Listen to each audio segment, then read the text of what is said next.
MLA అవ్వకముందు ఒక Raghunandan, MLA అయిన తర్వాత ఇంకొక రఘునందన్. ఒక అపరిచితుల్లాంటి రఘునందన్ మీలో ఉన్నారు అని మీకు చాలా దగ్గరగా ఉన్నటువంటి వ్యక్తులు చేసినటువంటి కంప్లైంట్.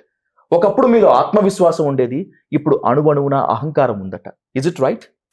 చూసే కళ్ళని బట్టి ఉంటుంది. నేను అదే చెప్పినాను నేను ఇందాక.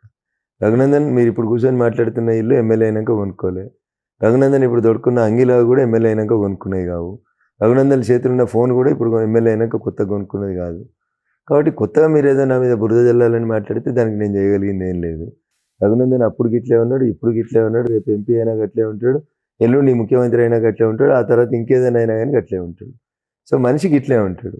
ఉన్నది ఉన్నట్టు మాట్లాడతాడు కాబట్టి రఘునందన్ ఊరందరికి శత్రువు అవుతాడు. అట్లా నువ్వు మాట్లాడింది కరెక్ట్ కాదు, నీకు తెలియదు అని అనుకో అన్న, నీకు కోపం వస్తుంది. అట్లా నువ్వు చేసింది తప్పైనా రైట్ అని అనుకో, రఘునందన్ మంచోడు అంటావు. అట్లా నాకున్న చెడ్డ అలవాటు ఏంటంటే ఉన్నది ఉన్నట్టు మాట్లాడతాను. మీ గురించి మాట్లాడితే మీ ముంగట్నే మాట్లాడతాను, అది మీకు నచ్చదు. అట్లా నువ్వు ఇంద్రునివి, నువ్వు చంద్రునివి అన్న, నువ్వు లేకపోతే డయల్ న్యూస్ లేదంటే నీకు నచ్చుతుంది. అట్లా చాలా ఆరోపణలు చేస్తున్నారు మీ మీద.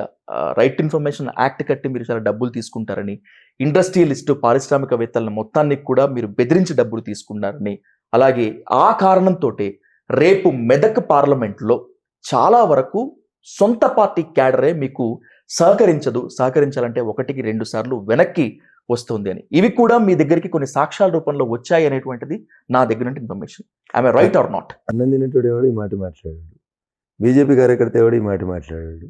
ఇంకా మోటుగా మాట్లాడాలంటే ఇంకా బాగా మాట్లాడగలుగుతాను నేను.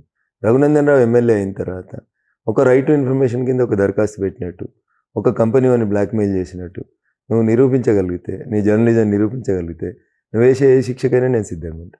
ఒకవేళ జరగలేదనుకో, నువ్వు బురద జల్లడమే ఎజెండాగా పెట్టుకొని వచ్చినావని నేను చేసిన ఆరోపణకి నువ్వు కట్టుబడి ఉండాల్సి వస్తుంది.